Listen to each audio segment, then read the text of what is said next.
Good evening, guys. Welcome back to channel. This is Alter Ego, and tonight we are gonna review this beautiful book called Mastery by Mr. Robert Greene. Now, this book comes in big format and a small format. Now, I believe that both the format imbibes an equal conception of the idea of mastery. Now, what is mastery? Now, Mr. Robert Greene defines mastery as a concept. He defines it as flow of state. Now, do you remember while you are in a gist or in a problem, a bulb glows inside your brain and you get an idea how to do that? Do you remember the flow of ideas or the state you get when you get a lot of flow of ideas and you know how to do it and how you want to do it? Now, this state is what Mr. Robert Greene calls mastery. Now, he says this state can be accessed at willpower. Now, he talks about a lot of masters in this book. One of the masters I like from the book, or I think is one of the greatest men on earth, is Mr. Da Vinci. Now, Da Vinci was a Renaissance man. He used to do a lot of things. He used to do art, he used to do anatomy, he used to sculpt, he used to paint, and a lot more things. Now, we live in a sad society where art and science are now separated, but there was a time where people like Leonardo da Vinci could understand both the art and the science and the preciseness in the between, and he could access everything. He could connect every dot in every way. Now, there are ways that you can access these powers of mastery. Now, before I tell you the concept of mastery, there are some keys that you should know before doing that. Now, imagine your life as a journey and you are a car. Before going on this journey, you should understand that you need to, even before knowing where you want to head, you need to know where you're heading. Before even that, you need to know what car are you driving. Imagine your body is a car.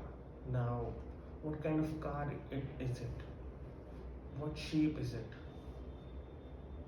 You need to deep dive into that concept. Now,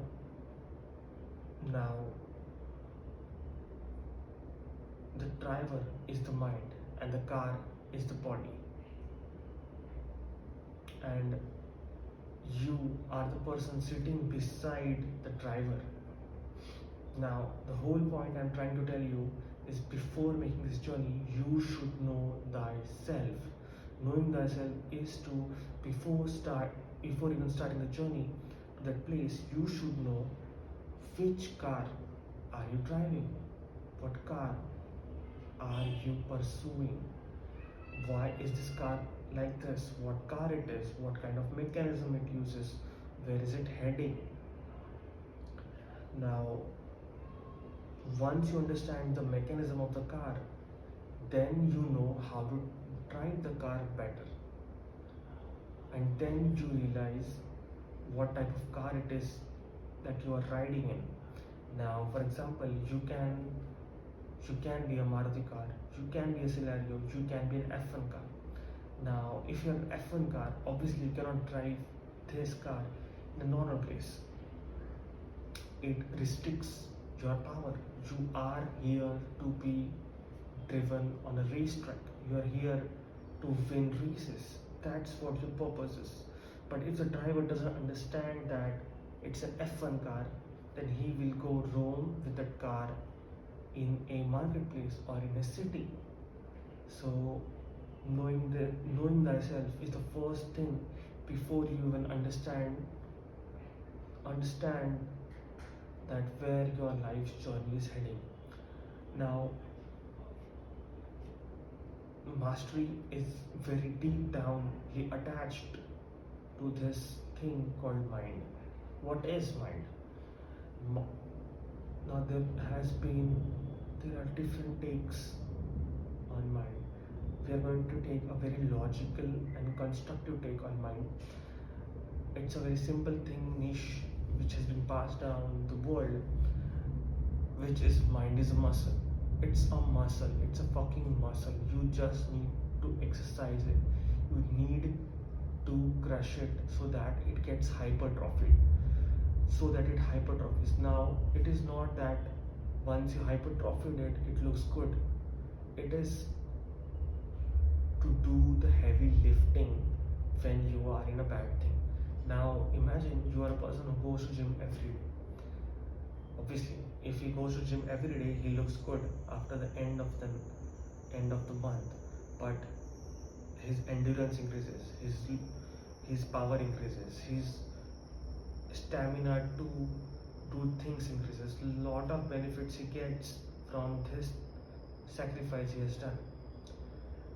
It's not just that he looks good, he has developed some pretty serious skills that he can do heavy lifting in the end.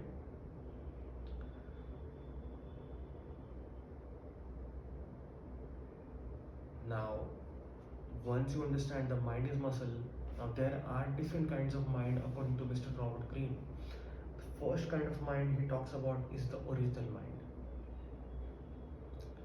Now, what is original mind? Imagine you're just born into this world. You have no understanding of the world. You don't understand anything. You have these beautiful eyes and they are looking to the world. Now, what would a child look at this book and say? What do you think? Obviously, he is never gonna know that it is a book by Mr. Robert Greene because he cannot read. He will never know that this book is 200 pages because he doesn't understand the concept of numbers. Now, he'll never know that this book is a rectangular shaped 2D, 3D object. He would never know because he doesn't have an understanding. Now, what happens when a child looks at this? He just looks at it. He absorbs the visual imprint. He lets it imprint on his soft, white mind. This causes this concept, this childlike state to absorb a thing without an opinion. It's called, is what is original mind in the words of Robert Greene. Now, once you reach adulthood, you start having an opinion. This is Robert Greene's book. It's a rectangular shape. It has 200 pages. It is say you have your mind gets imprinted with lots and lots and lots of opinion of the world. Now this causes you to have a lot of filters over your mask, over your face, so that the world becomes opinionated. So that you cannot have a filter mind. Your mind, the world cannot breach inside your original things. This, what it is called, is original mind. The next mind, Robert Greene called, is a dynamic mind. What is dynamic mind? Imagine that you're a painter, a young painter, an enthusiastic painter who loves painting. Now, before even painting, he's attracted to painting because of some people. Now, Robert Greene says you need to learn different styles. Like you can learn from Da Vinci, from Van Gogh, to Ahmed Hussein, to all the painters. Now, once you know all the painters, once you combine all the styles. When it's a time for you to paint, you can bend the style, you can bend every styles. Now this bending of styles from every person creates something very original. Now this bending of style, what Mr. Greene calls a dynamic mind, and I call it improvisation. So the more styles you can bend, the more you can improvise. The more you can improvise, the more you know, more you create new stuff.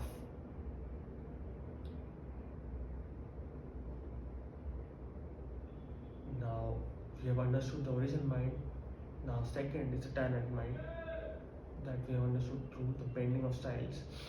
Now combining all the things that we have learned, that number one is knowing thyself, number two is the concept of original mind, and number three is dynamic mind. So access knowing thyself. There are some things that you can practice to know yourself first. There are simple methods for doing it, and also an abstract method. One thing I do particularly is to write. Knowing thyself, to write. The more you write, the more you know about yourself. Now it's not that I have been writing since 1.5 years every day for like 1 to 2 pages. Now what happens when you write 1.5 pages around for 1 year, you get a 300 pages book about yourself, about your thoughts, about your experience, about your point of views. Now the magic starts when you start reading the book that you wrote on yourself, what you thought about yourself, what you think about it, other things. When you read that book about yourself, you get a deep chunk of knowledge. You get access to the shadow part about yourself that you for a lot of years did not had access to. This will fucking liberate your mind. It will gonna break your mind knowing the things about yourself that you did not know. But to know that, you need to write consistently every day. This works for people who can write or can don't. Obviously you can cultivate this art. Other way is to paint. The more you paint, the more abstract your mind gets. The more you paint something original, more things you can access. Now these two ways is how I access my inner self, but there are other ways to do it. Now this is the ways to access original mind. Other is dynamic mind. To access dynamic mind, you need to practice, practice, practice. The more you practice, the more you know. Now practice is not just one single thing. You need to practice different things from different people and then make something of your own. To make something of your own, you need to know a lot of things. This gives you a lot of chunk of energy and a lot of things from a lot of people so that you can combine it and to make it your own thing. Now when you combine knowing thyself, original mind and dynamic mind, you get something unique. This unique man is what Robert Greene calls a universal man. He has the control of the universe, of his own universe. He gets to access some pretty good artistic and self-liberating powers that is what called Robert Greene the concept of mastery. Thank you so much for patiently listening, and I would love that if you would give me opinion to what should I make next. Thank you so much. Meet you next time.